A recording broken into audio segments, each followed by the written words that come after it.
Muy buenos días.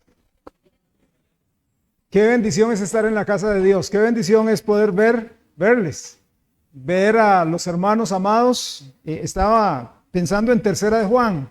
Varias veces Juan habla con la persona ahí y le dice, amado, amado, amado. Qué bonito es ver a los amados de Casa de Pan. Que Dios los bendiga grandemente y ricamente. Es un gozo. Para mí es un gozo estar en la casa de Dios, estar con ustedes aquí y alrededor de la palabra de Dios. Y con la mejor presencia del mundo, que es la de nuestro Señor, a través de su Espíritu Santo. Gracias al Señor y también gracias a cada persona que nos está acompañando. Tenemos varias visitas el día de hoy. Gracias por estar acá. Siéntanse cómodos, siéntanse en casa. Ese es el calor típico de este lugar. Por más ventiladores que pusimos y de pie, yo creo que a veces no dan abasto, pero ese es el calor. Yo creo que más que nada es la radiación del corazón de cada uno de nosotros, lo que nos da ese calor, ¿cierto? No es tanto el calor de ahí, de la humedad, sino es el calor humano, el calor del Señor en nosotros. Amén. Sí, así sea. Bueno, vamos a orar para que Dios nos guíe y nos ayude ahora a entender su palabra y que el Señor pueda ser glorificado en esta mañana con la exposición de la palabra y con la recepción de la misma. Y quiero repetir, es un gusto verles, es un gusto ver también hermanos que tenía ratito de no ver por acá, tenían varias cosas, algunos estaban enfermitos, otros en algunas situaciones. Hoy tenemos un grupo también de algunos hermanos que están, yo no sé si ya llegaron o no, pero salieron en la madrugada rumbo hacia la reserva indígena en Panamá, con el misionero Alexander Taylor, su esposa doña Mirta. Están haciendo, creo que también va a otra iglesia, si no me equivoco, una iglesia de Atillo 2, a unirse allá a servir a Dios entre las personas ahí, los indígenas en estas reservas. Yo no estoy tratando de recordar el nombre de la reserva. No son los guaymíes, ok, esos. Empiezan con K. Bueno, son de aquel sector. Sí. ¿Ah? Ngobe, no B, más o menos. Bueno, ahí, ok, con ellos. Yo creo ahí tomaron unas fotos y ya nos las mandaron. Oremos por ellos para que Dios les acompañe. Ellos van a estar durante toda la semana allá sirviendo a Dios, van a estar trabajando con niños, con jóvenes, en las diferentes comunidades.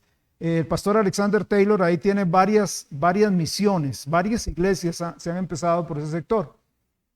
Y para mí, el hermano Alexander es un ejemplo, es un varón de Dios, tiene más de 70 años, si no me equivoco. Y, doña Patricia, ¿sabe cuánto tiene él? 71 por ahí. Su esposa ahí a la par. Una vez me impresionó ver una foto de doña Mirta en una de estas reservas, donde habían logrado capturar a una culebra que andaba por ahí. Ella la tenía sostenida más o menos así y la culebra caía la cabeza en el piso. O sea, así de grande era el bichito que andaba por ahí rondando. Han sido fieles a Dios, como digo, han empezado varias iglesias en esa reserva. Y es digno de admirar, es bien difícil y Dios ha sido fiel en sostenerlos allá. Mi hermano Alex ha tenido varios infartos también y sin embargo sigue ahí, como diríamos en buen tico, al pie del cañón, sirviendo al Dios vivo que lo sostiene. Y nuestros hermanos andan allá, entonces esperamos en el Señor que les ayude el Señor y los sostenga. Oramos por ellos y oramos por el mensaje. Señor, en este momento agradezco su bondad, agradezco su plenitud. Gracias por haber cantado. Gracias, Señor, por haber preparado nuestro corazón. Usted tiene un propósito determinado para nosotros. Y gracias, Señor, por todas las cosas que usted nos da. Te pido que ahora que por favor nos ayudes a entender tu palabra. Abra nuestro entendimiento, abra nuestra mente, Señor. No nos dejes tener un corazón cerrado, duro, sino más bien un corazón, una tierra bien labrada, bien abonada, bien arada.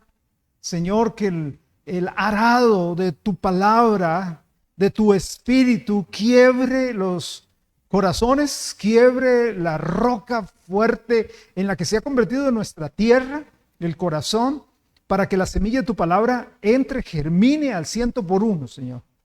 Oro por los hermanos que van rumbo a la obra misionera allá. Oro para que usted los ayude, que usted les dé paz, usted les dé tranquilidad. También, Señor, a Brian, que también se incorporará con el grupo a media semana.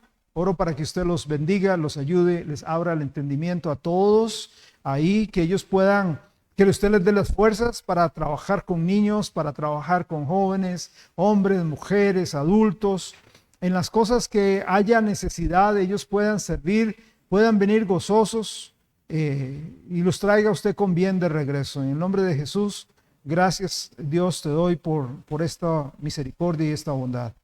Amén, amén.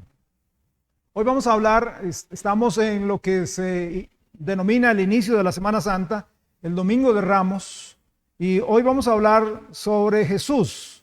Jesús es quien nos revela a nuestro Dios invisible. Jesús es quien nos revela al Dios invisible. El día miércoles yo decía que hemos estado perdiendo el propósito de la Semana Santa. La Semana Santa se ha convertido más que nada hoy como una especie de vacaciones de primavera, como se llama en los Estados Unidos el Spring Break, donde todo el mundo está esperando para salir volando a las playas, a las montañas, a los lagos. La solemnidad de la semana está quedando atrás y poco a poco las nuevas generaciones no sacan el tiempo para pensar en lo que es o en lo que representa la Semana Santa. Claro está que sabemos que en esta época precisamente no es que el Señor Jesucristo murió, no fue la semana de la pasión, no fue en esta época. Y máxime que la Semana Santa cada año cambia de fecha, ¿verdad? A veces es en marzo, a veces es en abril, a veces a principio de marzo, depende de cómo lo quieran acomodar ahí. Entonces no es que fue exactamente en esta semana, ni en este tiempo, ni en estos meses del año que se llevó a cabo. Ahora no quiero decir tampoco y no quiero sembrar una mala semilla de que está mal pasear, de que está mal sacar tiempo para descansar, jamás. En la medida de lo posible es bueno, claro, es bueno, es posible sacar tiempo para estar con la familia, para poder darse un paseíto, ¿ok? Para salir de casa del estrés del vecindario, del estrés laboral, está bueno, pero yo creo que aun cuando salgamos, no importa si es dentro o fuera del país, no importa si es una montaña, una playa, un lago, no importa dónde sea, es bueno sacar un tiempo para reflexionar en lo que significa la Semana Santa, en el sacrificio que vino a hacer Jesús por nosotros, por cada uno de los que estamos aquí. Yo quiero motivarle para que donde usted esté esta semana, sea en su casa, sea en la playa, la montaña, en un paseo, en un potrero, saque tiempo para reflexionar. Saque tiempo para reflexionar en lo que Jesucristo hizo por usted. Porque si no fuera por Jesucristo no estaríamos hoy aquí. No estaríamos acá.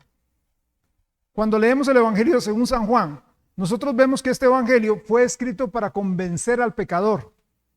El Evangelio propiamente de Juan no es un Evangelio así solamente, ¡ay, qué bonito! No, es un Evangelio que tiene un propósito y el propósito es convencer al pecador, a hombres, mujeres, jóvenes, adultos y niños, que Jesucristo es Dios en la carne y que para obtener la salvación que Él ofrece, nosotros debemos creer en Él, debemos entregarnos a Él, debemos aceptarlo como nuestro único y suficiente Salvador. Es sumamente importante, es necesario comprender, entender esto. Hay personas que dicen que no, grupos de iglesias, que dicen que nunca en el Nuevo Testamento Jesús dijo ser Dios. Y nunca Jesucristo menciona en ninguna parte que Él es Dios. Pero como vamos a ver ahora, sí, Él lo hizo. Y hay algunas que puede sacar por inferencia y hay algunas que es directo donde Él dice que es Dios. Este Evangelio, el Evangelio de Juan, nos muestra que aquel que fue anunciado por los ángeles a los pastores en Belén, que aquel que caminó sobre esta tierra polvorienta por 33 años, que aquel que fue crucificado en el Calvario, que aquel que se levantó triunfante de la tumba, que aquel que después de 40 días ascendió al cielo, no es otro que nuestro Señor y Salvador Cristo Jesús. En Juan capítulo 1, y le invito a buscarlo de su Biblia o de la pantalla, poder verlo. En Juan capítulo 1, Juan encapsula grandes verdades en los primeros 5 versículos. Juan capítulo 1, versículos 1 al 5. Dice así Juan 1. En el principio era el verbo era con Dios y el verbo era Dios. Este era en el principio con Dios. Todas las cosas por él fueron hechas y sin él nada de lo que ha sido hecho fue hecho. Dice el versículo 4. En él estaba la vida y la vida era la luz de los hombres. La luz en las tinieblas resplandece y las tinieblas no prevalecieron contra ella. Juan comienza su evangelio impresionándonos con la descripción de nuestro Señor Jesucristo. Desafortunadamente, yo creo que la iglesia moderna está impresionada con un montón de cosas menos con Cristo. Y yo creo que eso es bíblico, o sea, no bíblico, es profético, porque cuando usted ve el libro de Apocalipsis, nosotros vemos el último periodo de la iglesia. ¿Cuál es el último periodo de la iglesia? La Odisea. La Odisea. Y en el último periodo de la iglesia, ¿dónde encontramos a Cristo? En el primer periodo de la iglesia, en Éfeso, vemos a Jesús en el puro centro y 7 iglesias alrededor del Señor. Jesús en el centro y todas las 7 iglesias, Éfeso, Esmirna, Tiatira, Pérgamo, etcétera, Filadelfia. Pero en la Odisea, que por cierto la Odisea significa los derechos del pueblo, nunca antes en la historia humana se ha visto tantos derechos salir a relucir. Todo tiene derechos, el delfín tiene derechos, el perro tiene derechos, el gato tiene derechos, todo el mundo tiene derechos. Estamos en la Odisea, los derechos del pueblo. Estamos en este periodo. ¿Y dónde está Jesús ubicado? Repito, en el primer periodo, en el centro. Todas las iglesias giraban en torno a él. ¿Dónde está Jesús en la Odisea? Está tocando la puerta. ¿Me dejan entrar?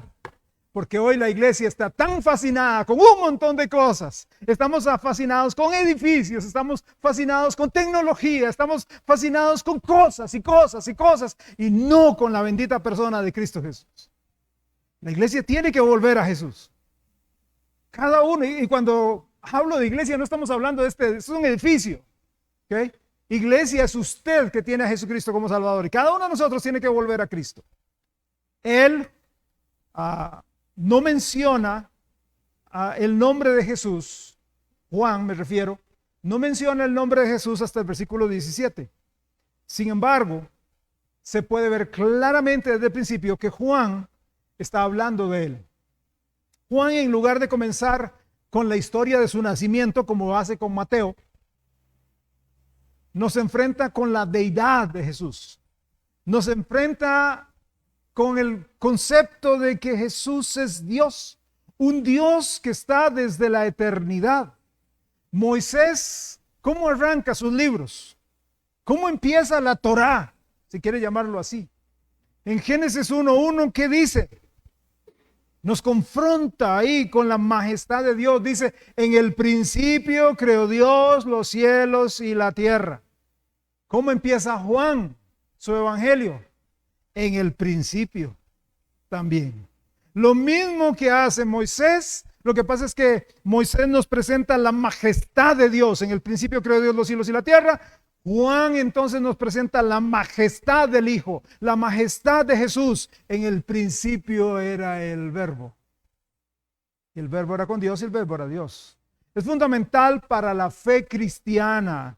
Es crucial para su fe, mi hermano, mi hermana. Y es crucial para mi fe personal que entendamos y aceptemos el hecho de que Jesucristo es completamente Dios y que es completamente hombre también. Alguien dijo, un Salvador que no sea 100% Dios es un puente roto en el extremo más lejano. También alguien agregó, si Jesús no es Dios, entonces somos pecadores sin un Salvador. Si Jesús fuera solo un hombre, entonces Él murió por sus propios pecados y todavía estaríamos en los nuestros. No tendríamos esperanza alguna. Para reconciliar a los pecadores con el Dios santo, justo y bueno, quien es nuestro Dios, Él toma forma humana, Él toma forma de hombre. Podemos resumir nuestro texto de la siguiente manera y lo pongo en la pantalla. Jesucristo es Dios, el Verbo eterno, el creador de todo, quien revela la vida y la luz de Dios a este mundo oscuro. Este mundo sería totalmente oscuro y seguiría totalmente en oscuridad si no es por la persona de Cristo Jesús, que vino a dar luz. Y no solamente que vino a dar luz, sino que vino a dar vida. No podemos conocer a Dios, quien según Timoteo 6:16 habita en luz inaccesible, a quien ningún hombre ha visto o puede ver, a menos que Él elija revelarse a nosotros. No podríamos. La luz de Dios, la luz del Señor Jesucristo sería tan fuerte que nosotros no podríamos verlo y no podríamos conocerlo y no podríamos entenderlo. El punto de Juan, el evangelista, es que Dios se ha revelado a nosotros, Dios se ha mostrado a nosotros en la persona del Señor Jesucristo. Los niños generalmente tienen una pregunta. Mami, papi, ¿cómo es Dios? ¿Cómo es Dios? Y a veces nosotros nos quedamos ahí, nos rascamos las cabezas y decimos, bueno, ¿cómo es Dios? ¿Qué le digo? ¿Qué le contesto? ¿Cómo es Dios? Bueno, es sencillo. ¿Querés saber sobre Dios? Mira a Jesús. Mira a Jesús. Porque Jesús está revelando a quién es el Padre. El Padre es invisible, como vamos a ver más tarde. Pero Jesús revela todas las cualidades del Padre. Y lo primero que quiero decir hoy es que Jesús es el verbo eterno de Dios. Jesús es el verbo eterno de Dios. Vea los versículos 1 y 2 de Juan. Jesús es el verbo eterno de Dios.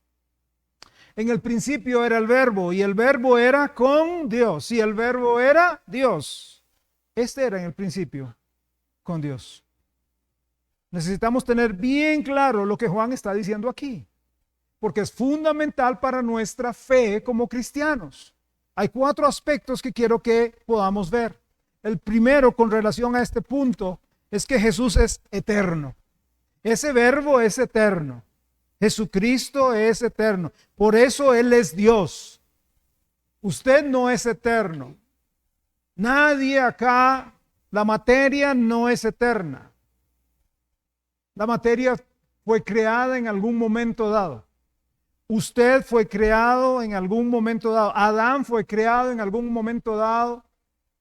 Ahora, a partir de ese momento en que usted vino al mundo, en que yo vine al mundo, adquirimos una característica. Cuando usted estudia los atributos de Dios, los atributos son las características de Dios. Usted verá que hay atributos que Dios comunica y hay atributos que Dios no comunica.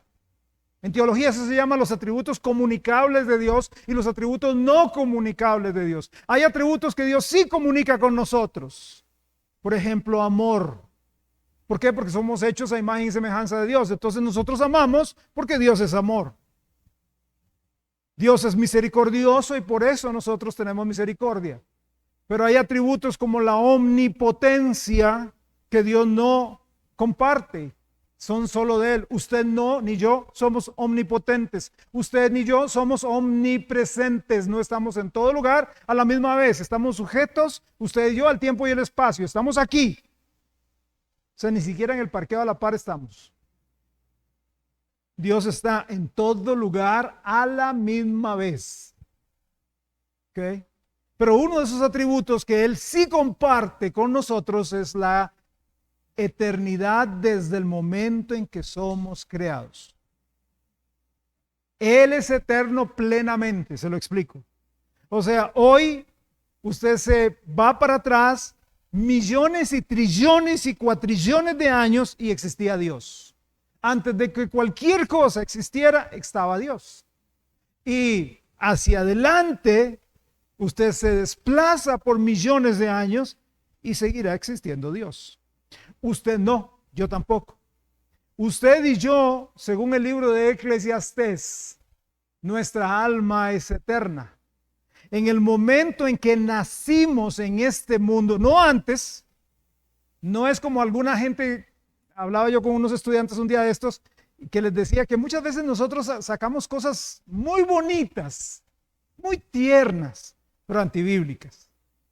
Entonces, una de esas cosas es que había un montón de ángeles gorditos con alitas, y entonces Dios dice, ay, voy a agarrar este angelito, lo voy a mandar a la tierra, y ese angelito se va a llamar José Freddy Vázquez.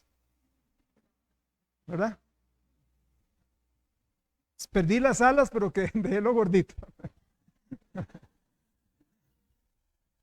Ok, entonces se dice que, ok, no.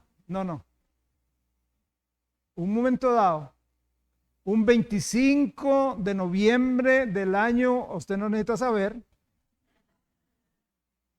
yo entré a este mundo y mi alma es eterna ahora. Mi alma es eterna ahora. Y la suya también. Cuando mi vida cese aquí en la tierra, mi cuerpo irá al polvo, porque del polvo fuimos tomados. El espíritu vuelve a Dios porque es de Él. Y el alma va a uno de dos lugares, dependiendo de lo que yo hice con el Hijo, de lo que yo hice con Jesucristo. Pero viviré eternamente. Si me entregué a Jesucristo y lo recibí como mi único y suficiente Salvador, estaré por la eternidad con Él. Pero si lo rechacé, estaré por la eternidad lejos de Él. Entonces somos eternos. Entonces Él comparte esa eternidad. Pero Dios, el Señor Jesucristo, es eterno. En el principio, dice a Juan, en el principio era el verbo. ¿Cuál principio? Cuando dice en el principio, ¿cuál principio? Esta frase nos lleva a Génesis 1:1. Cuando Juan escribe en el principio era el verbo, está pensando en el principio de Génesis 1:1. Cuando Dios creó los cielos y la tierra. El verbo era, eso indica que el comienzo de todo, en el comienzo de todo, ahí estaba Jesús. Tanto Génesis 1:1, en el principio creó Dios los cielos y la tierra, como Juan 1:1, en el principio era el verbo era con Dios. No le permiten a nadie que verdaderamente tome en serio la Biblia hacerse la pregunta si existe o no existe Dios. Dios no pierde tiempo con nadie tratando de explicarle su existencia. Él lo da por un hecho. Él no dice, mire, por favor, crean, vean, yo soy Dios. Mire, vean, yo no sé cómo explicárselo. Yo existo, yo soy Dios. No, él arranca diciendo, en el principio, yo fui el creador de los cielos y la tierra.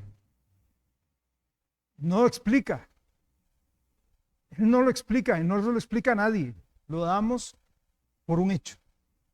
Estos pasajes no le preguntan a nadie la opinión. ¿Usted qué piensa al respecto? ¿Existe Dios o no existe Dios? Son declaraciones firmes, tanto las de Moisés como las de Juan. En el principio creó Dios, en el principio era el verbo. Juan deja claro que nunca hubo un momento en que el verbo no existiera. Y quiero agregar algo aquí.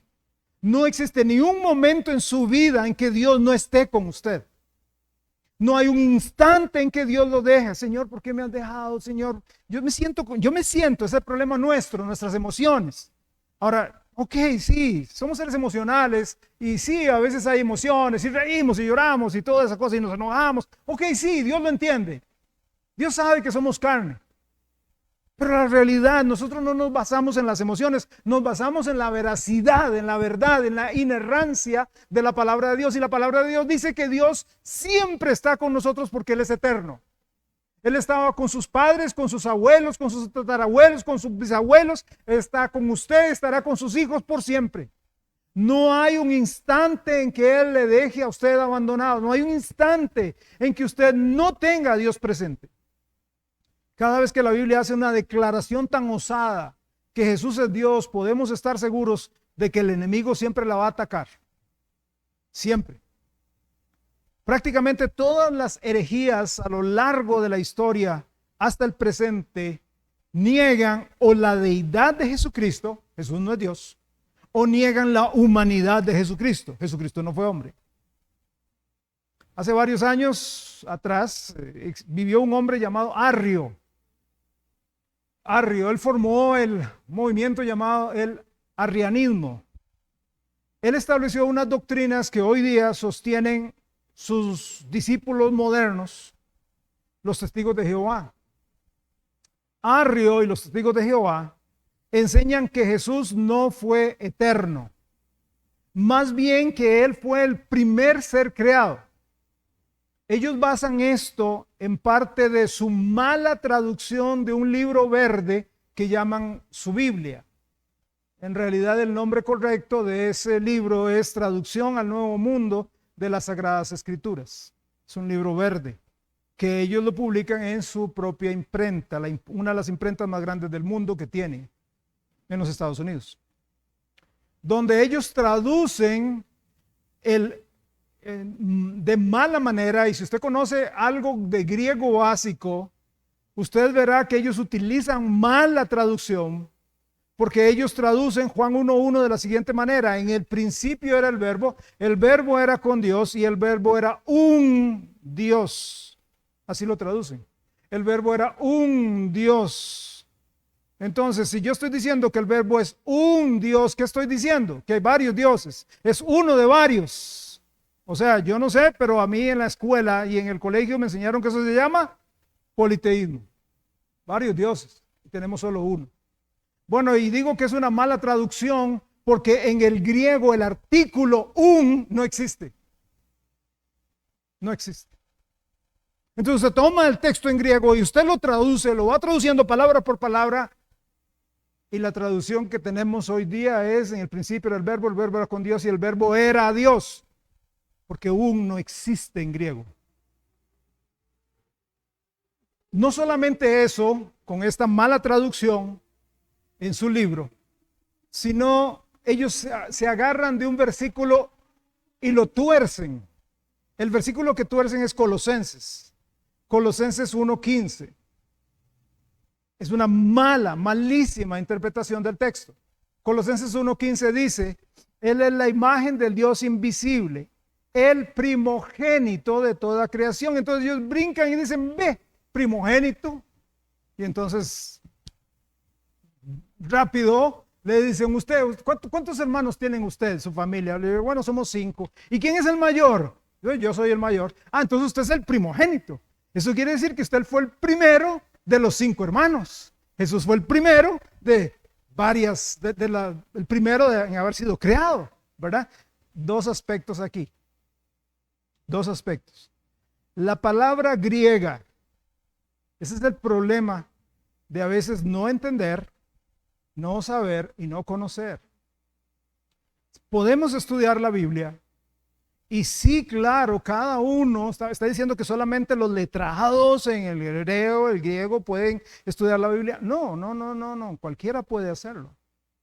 Pero también por eso es la importancia de ir a donde personas que conocen un poco más y pueden dar un poco más de luz y arrojar un poco más de luz en los textos. No para inclinarlos a lo que yo quiero que piensen, sino para darles el material para que ustedes puedan analizarlo bien. En griego, esta palabra primogénito se puede traducir también el hijo que nació primero en sentido cronológico, sí. Pero con mayor frecuencia en griego hace referencia, como dice ahí en la pantalla, a preeminencia. Primogénito se está refiriendo a preeminencia, primer lugar, en posición o rango. ¿Ok? ¿Quién nació primero, Esaú o Jacob? Eran gemelos, pero ¿quién nació primero? ¿Esaú o Jacob? Esaú.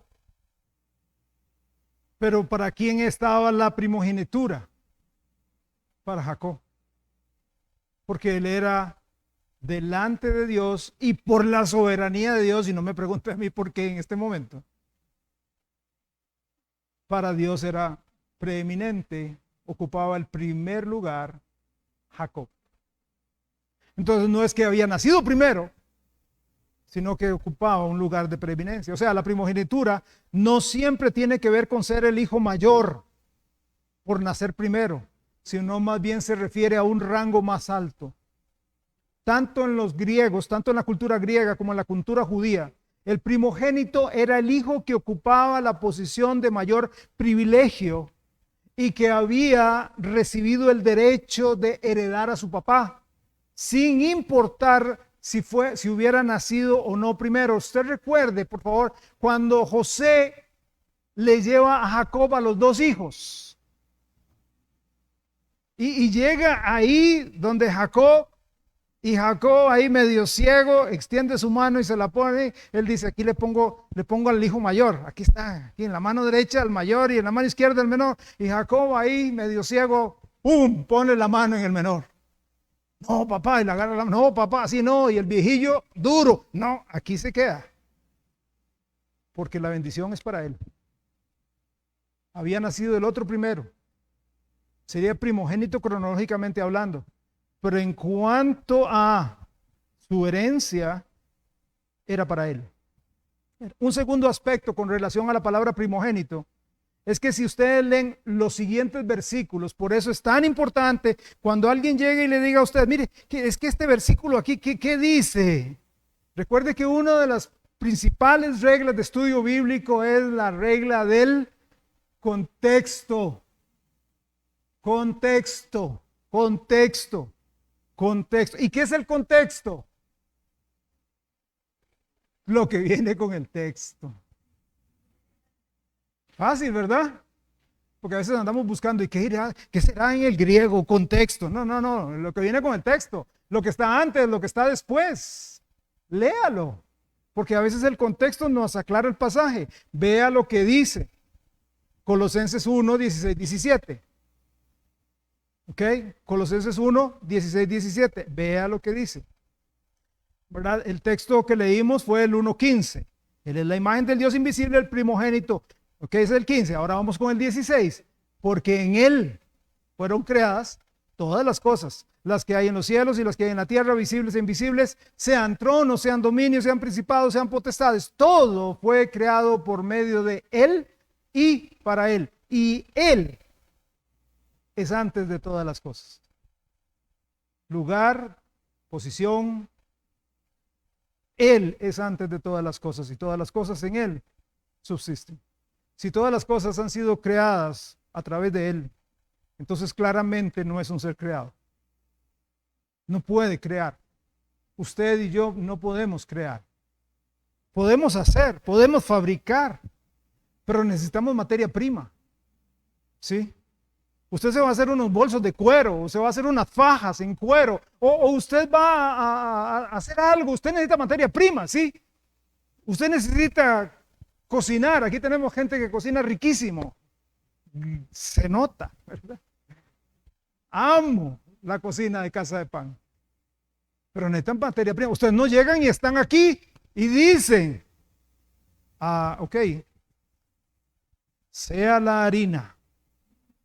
No, usted no es. Sería buenísimo, ¿no? Hermanos, hermanas, cocina. No sé, sean las chuletas. No, usted tiene que ir a comprarlas. Usted necesita materia prima para hacer esos manjares que usted hace. Dios nada más dijo, sea.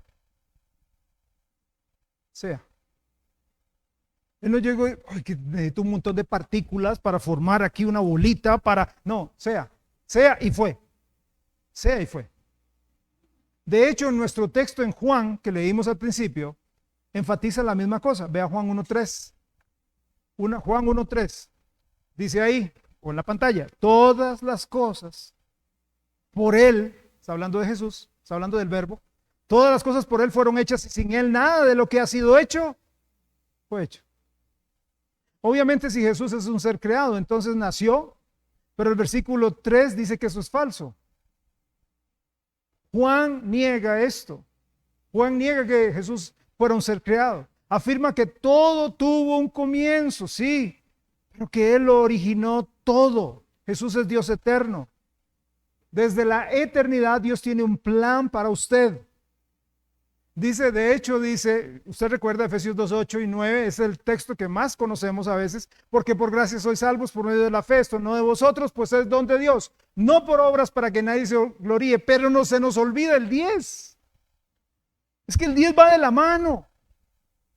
Sí, somos salvos por gracia por medio de la fe, pero luego dice en el 10, porque somos hechura suya, creados en Cristo Jesús para que hagan lo que les da la gana. Esas son versiones modernas. Creados en Cristo Jesús. ¿Para qué? Para buenas obras.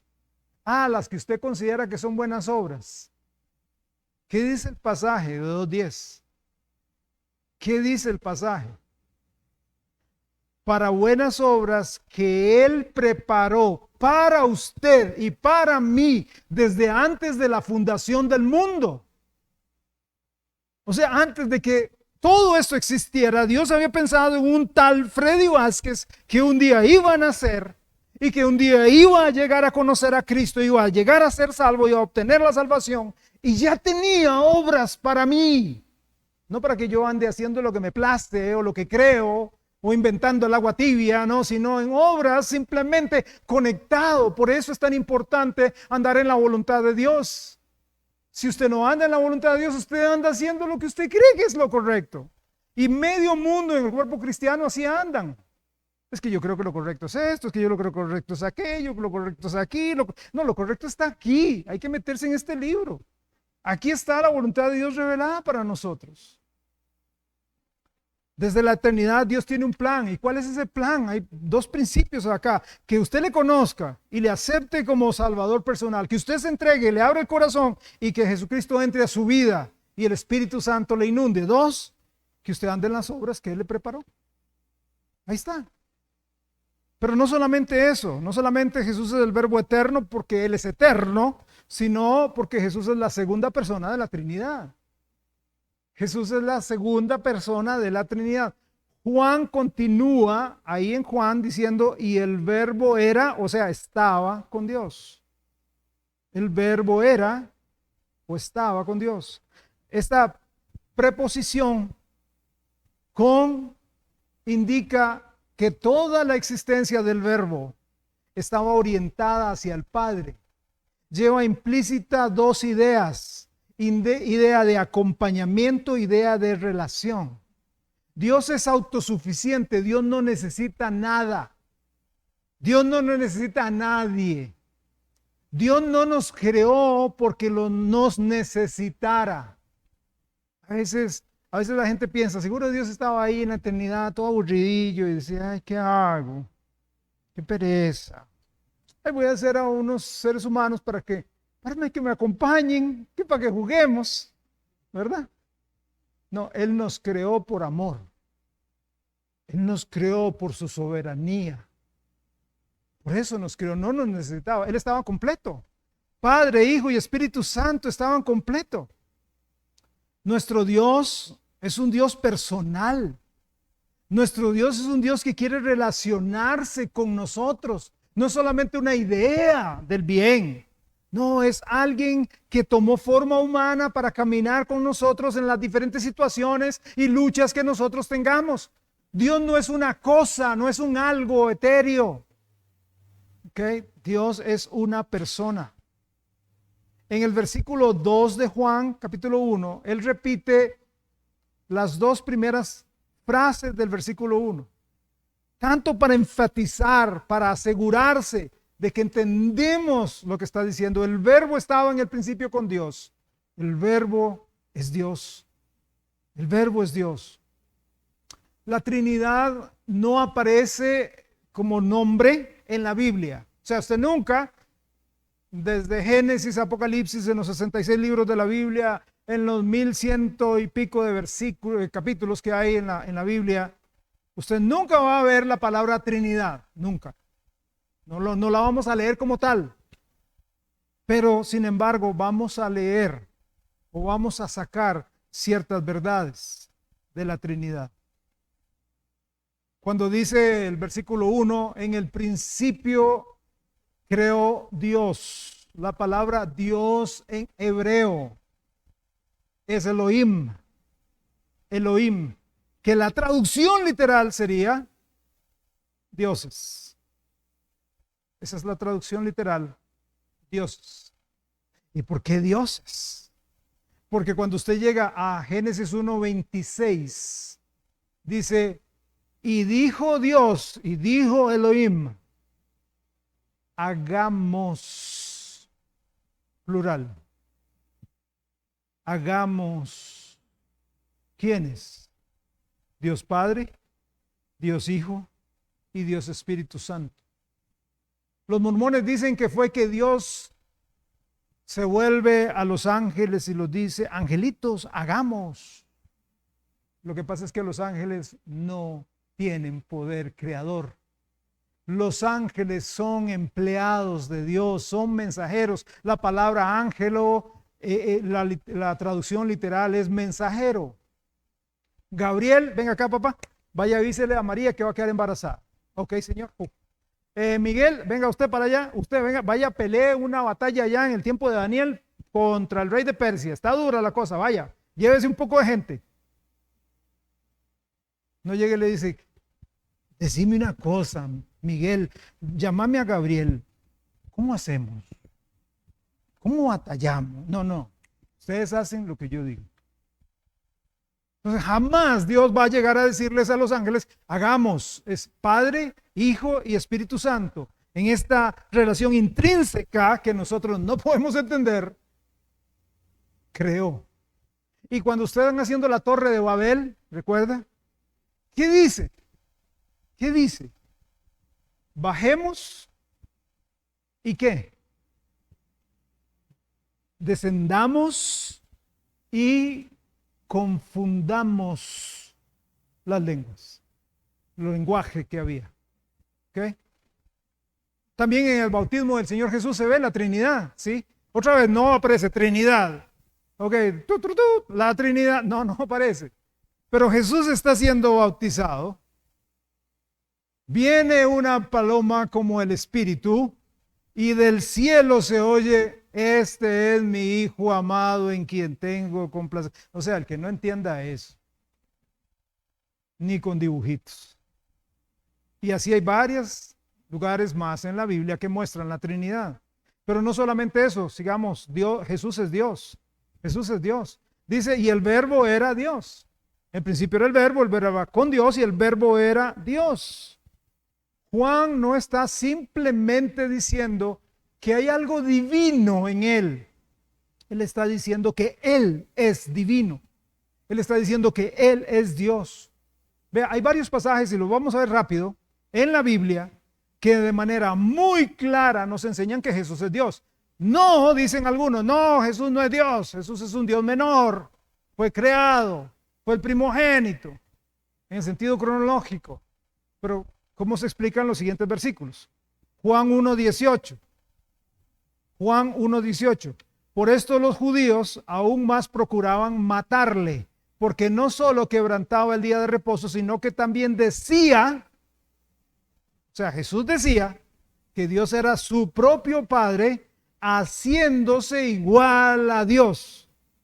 O sea, yo digo, yo soy hijo de Freddy Vázquez Chávez. ¿De quién tengo los genes? ¿De Donald Trump? Tengo los genes de mi papá. Si Jesús dice, yo soy hijo de Dios, ¿de quién tiene los genes? Por eso los fariseos decían, ¿qué? ¿Este tipo qué? Bueno, Juan 5:22 y 23.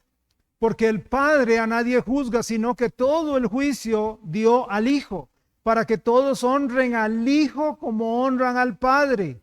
El que no honra al Hijo, no honra al Padre que le envió. Juan 20:28. Entonces Tomás respondió y dijo: Señor mío y Dios mío. Señor mío, un título de Dios, un título que solo los hebreos decían para Dios: Señor mío, Dios mío. Juan 8:58, Jesús le dijo: de cierto os digo, antes que Abraham fuese, yo soy. Entonces ellos están ahí y dicen, o sea, Abraham vivió hace miles de años atrás. Y Jesús es antes de él.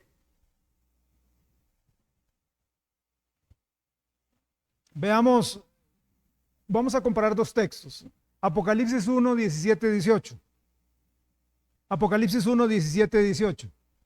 Dice, luego lo vamos a comparar con Isaías 44. Pero primero, Apocalipsis 1, 17. Cuando le vi, caí como muerto a sus pies, y él puso su diestra sobre mí diciéndome: no temas. O sea, qué impresionante.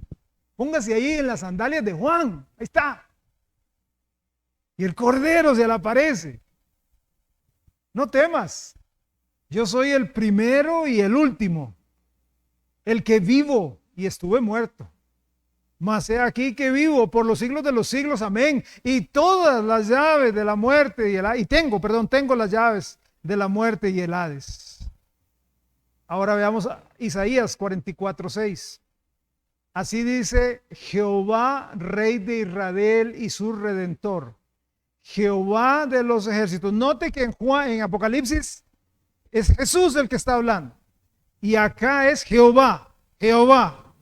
¿Ok? ¿Y qué dice? Yo soy el primero y yo soy el postrero. Y fuera de mí no hay Dios. O sea, usted tiene que decir, el que está hablando en Apocalipsis es el mismo que habló en Isaías. Jesús es Dios. Jesús es el mismo. Y si no le ha quedado claro, vea Isaías capítulo 9, verso 6. Isaías 9:6.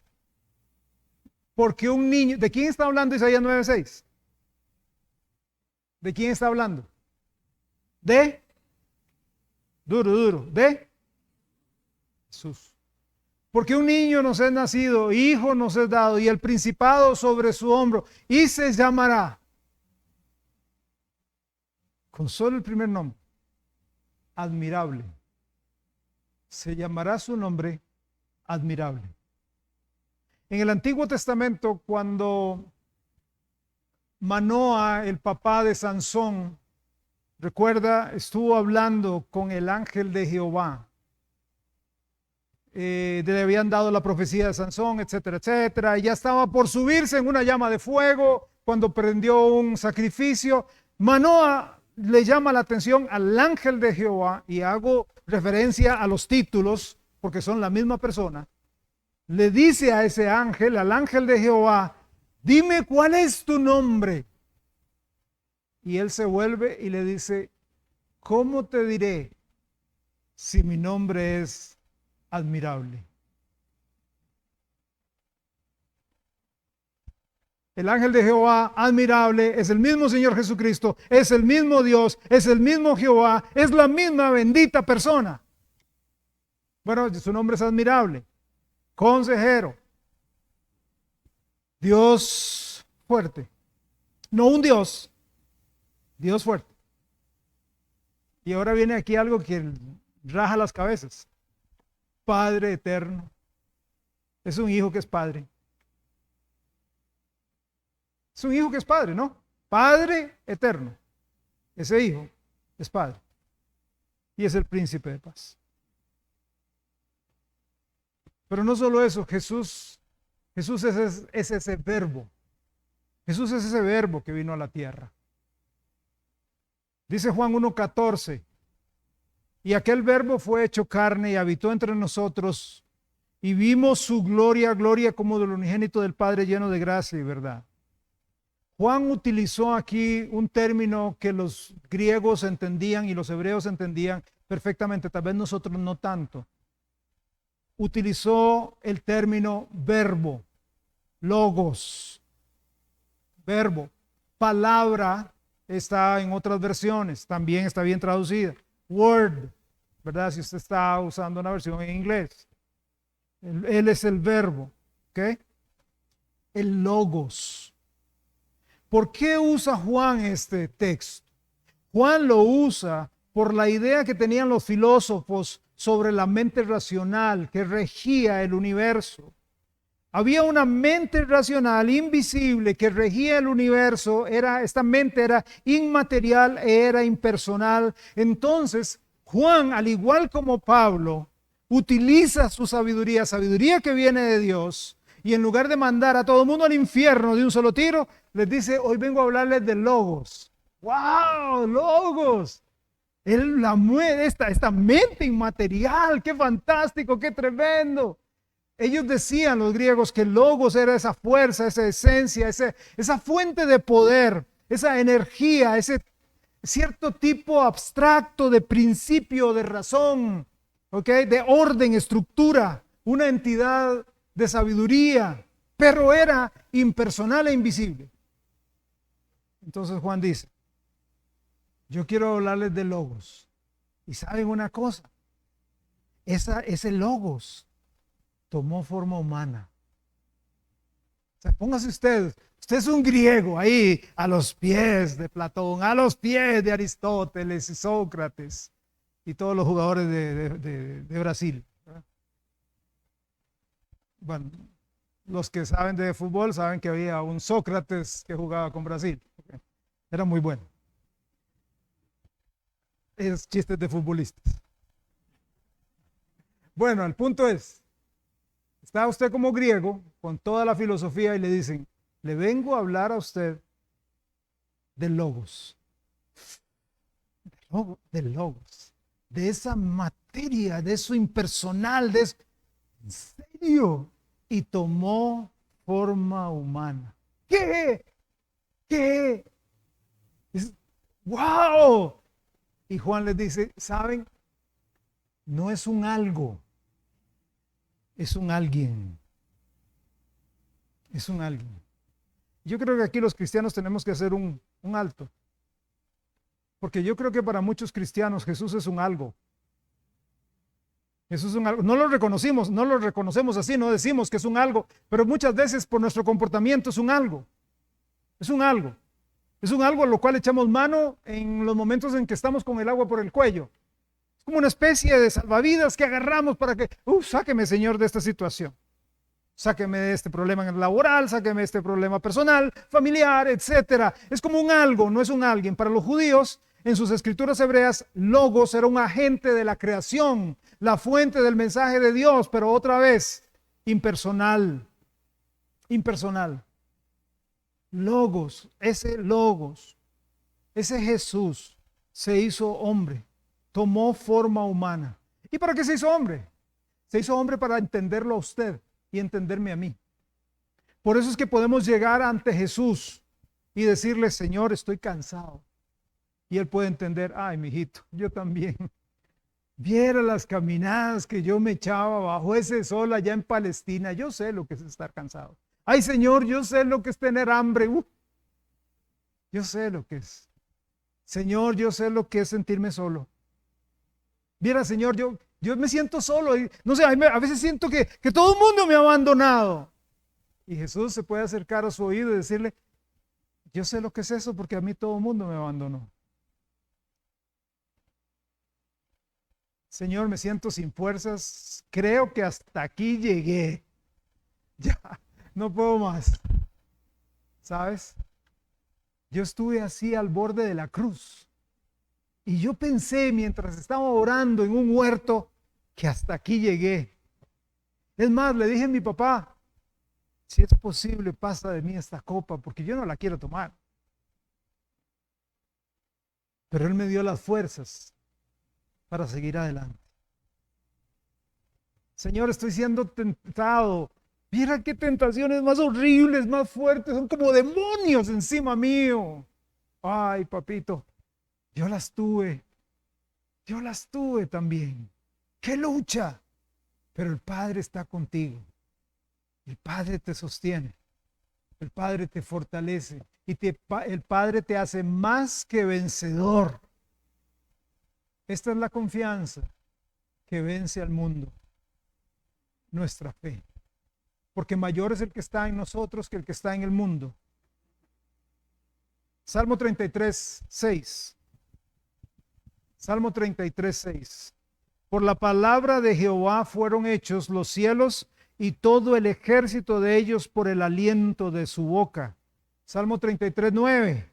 Porque Él dijo y fue hecho. Él mandó y existió. Entonces todos, griegos y judíos, decían, esta es la fuerza, esta es la expresión, es esta mente maestra. Es Jesús. Él es el que hace, el que crea, el que sostiene todo. Salmo 107, 20. Envió su palabra y los sanó y los libró de su ruina. Isaías 55, 11. Así será mi palabra que sale de mi boca. No volverá a mí vacía, sino que hará lo que yo quiero y será prosperada en aquello para lo que la envíe. Nuestro Creador está aquí esta mañana hablándonos a cada uno, exponiendo su palabra, no mis palabras, no mis criterios, no mis ideas, no mis conceptos, no mi interpretación, sus palabras, para traer sanidad a su vida, para traer sanidad espiritual a su vida, para traer sanidad física a su vida, para traer sanidad emocional a su vida, para traerle a usted la paz que usted tanto ocupa, el orden en el caos. Él quiere producir en usted un cosmos en medio del caos. Quiere producir paz, tranquilidad, estabilidad. Ese es el verbo del cual nos habla. Ese es el verbo del cual nos habla la Biblia. Ese es el verbo, Jesús, quien está presente hoy acá, quien es el creador, el sustentador de todas las cosas. Hay una posición en teología que dice que Dios creó todas las cosas y luego las abandonó. Eso se llama el argumento teleológico, no teológico, sino teleológico. Ese argumento dice así: Dios llegó y creó. ¿Estamos de acuerdo? Dios creó. ¿El creador de todo? Dios. Pero luego dijo, juéguensela. Vean a ver cómo hacen. Si Dios hubiera abandonado esta creación, vean lo que le hemos hecho a la tierra en todos estos años, 6,000 años, desde Adán hasta acá. Vean lo que le hemos hecho a la tierra. Con Dios frenando, con el Espíritu Santo sosteniendo el pecado del hombre. Ahora, si el Señor nada más dice, me voy, ¿dónde cree que estaríamos? No estaríamos. No estaríamos. Dios está presente y quiere estar presente. El Logos, el Verbo, quiere estar presente en sus planes, sus sueños, su hogar, su futuro, su labor, su profesión, sus estudios. Él quiere estar presente y quiere ser el Señor y dador de la vida en ustedes. Leímos al principio en Juan, en Él estaba la vida, Él es la luz en las tinieblas resplandece. Mi hermano sabe, cuando llega Jesucristo a la vida nos da luz. Ahora vemos, ahora entendemos. Pero a veces agarramos esa luz y a través de los años nosotros la metemos en un mueble y creemos que podemos andar en este mundo oscuro sin esa luz. No, no, no, no. Esa luz tiene que estar puesta en un lugar que brille. ¿Brilla la luz de Jesús en su casa? ¿Brilla la luz de Jesús en su mente? ¿Brilla la luz de Jesús en la educación para con sus hijos? ¿Brilla la luz de Jesús en la educación o en el trato entre esposos, novios, amigos, en nuestras relaciones laborales o interpersonales? ¿Brilla la luz de Jesús? Hay vida, Sabe, a veces me asusta ver creyentes. Más que vida, parecen zombies. Más que gente viva, parecen zombies. Ahí andan vegetando ahí en la vida. ¿Cómo está, hermano? Ahí, ahí. Me encanta cuando saludo a mi hermano allá atrás. Me encanta. Cada vez que saludo, ¿qué, mi hermano? ¿Todo bien? ¿Y cómo va a estar? ¿Todo bien? ¿No es cierto, mi hermano? ¿Todo bien? El que anda o el que produce el mal es otro. Pero Dios siempre nos da bien. Pero a veces estamos como muertos. ¿Sabe por qué estamos como muertos? Hace muchos años, cuando era joven,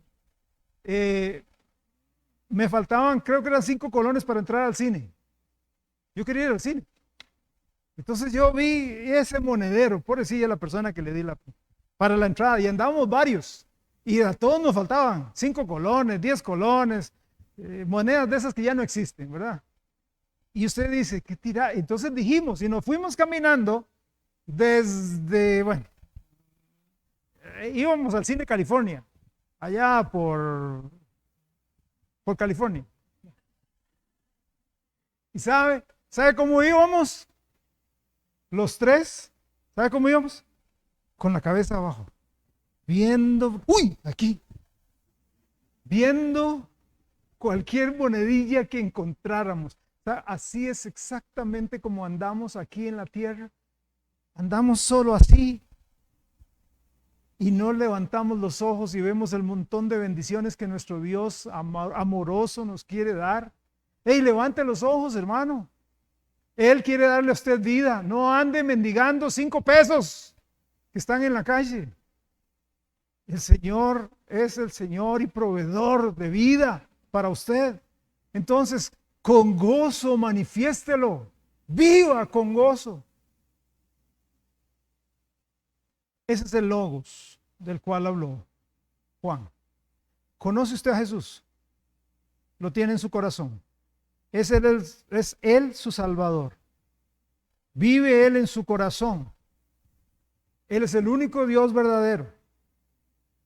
El punto de Juan, en esta sorprendente descripción de Jesucristo, es que Jesús es el Verbo, Él es el Creador, es eterno, es el sustentador. ¿Tiene usted a Jesús en su corazón? Si no, entréguese hoy. Ábrale su corazón. O sea, no, es que yo las palabras no las sé. No tiene que dar palabras mágicas. Simplemente ayúdame, Dios. Yo soy un pecador y yo lo necesito a usted. Aquí me entrego. Aquí estoy. No existe una oración mágica. Porque Dios lo que ve es su corazón. El deseo de su corazón. Él trabajó en usted y está trabajando en usted por medio del Espíritu Santo en esta mañana. Nada más, hey, aquí estoy. Hey, aquí estoy. Y si usted es cristiano y dice, bueno, ya yo tengo a Cristo como Salvador, bueno, está bien, pero entonces hay luz en su vida, hay vida, hay gozo, hay plenitud.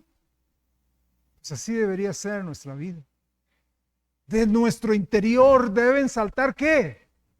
Río de agua viva. Qué lástima que no se canta ese el corito, ¿recuerdan? Río de agua viva, río de agua viva. Hasta se le paraban los pelos a la gente, tenían ganas de brincar encima de las sillas. Bueno, Dios quiere darnos esos ríos de agua viva. Pero a veces nosotros somos demasiado sofisticados para dejar que Dios trabaje en nuestra vida. Entréguese al Señor, mi hermano, le estoy hablando a usted también. Mi hermana, deje que Dios opere en su vida. No hay vida mejor. Vamos a orar. Vamos a orar. Mientras oramos, por favor, si usted no tiene a Jesús, ahí donde está, nada más dígale, aquí estoy, Jesús. Ya oí el mensaje, me hablaste clarísimo. Me entrego a ti. Yo quiero ser tu hijo. Sálvame, dame vida. Perdona mi pecado, ayúdame. Quiero conocerte más profundamente. Y mi hermano, usted,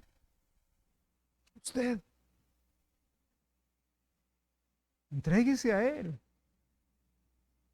Deje de estar dominando su vida tanto. Deje que Él la domine. No sé, tal vez usted no tenga a Cristo esta mañana y quiera que nosotros podamos guiarle, nos permitiría orar por usted. Tal vez hay alguien aquí que no tiene a Jesús, honestamente, francamente dice, no, pastor, yo no tengo a Jesús. Yo quisiera que orara por mí porque yo no tengo a Cristo. Bueno, yo quiero orar con usted. Mi oración no le salva, eso sí, entienda. Pero sí quiero orar con usted para que usted pueda llegar a entregarse a Él. ¿Tendremos a alguien así? Levante su mano, donde quiera que esté, sin pena. Esta es una familia, esta es una casa espiritual. Yo no tengo a Cristo, yo quiero entregarme a Él hoy, a ese Cristo vivo. ¿Hay alguien? Estamos para servirles, ¿ok? Estamos para servirles. Padre, gracias te damos en el nombre de Jesucristo por tu inmenso amor y inmensa salvación.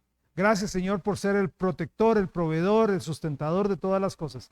Haz tu obra perfecta, Dios, solamente tú la puedes hacer. Si hay alguien acá que no tiene a Jesús, que se entregue a ti, que abra su corazón a ti. Si hay algún hermano, una hermana que está luchando para entregar el señorío a ti, Señor, porque ok, sí, ay, el mundo es tan atrayente, pero Señor, oro por Cristo Jesús y su sangre preciosa de que rompa las ligaduras, rompa las ataduras del diablo que hay en la vida de ellos para que puedan disfrutar la vida cristiana. En el nombre de Jesús te estoy pidiendo por todo esto. Amén. Amén. Estamos para...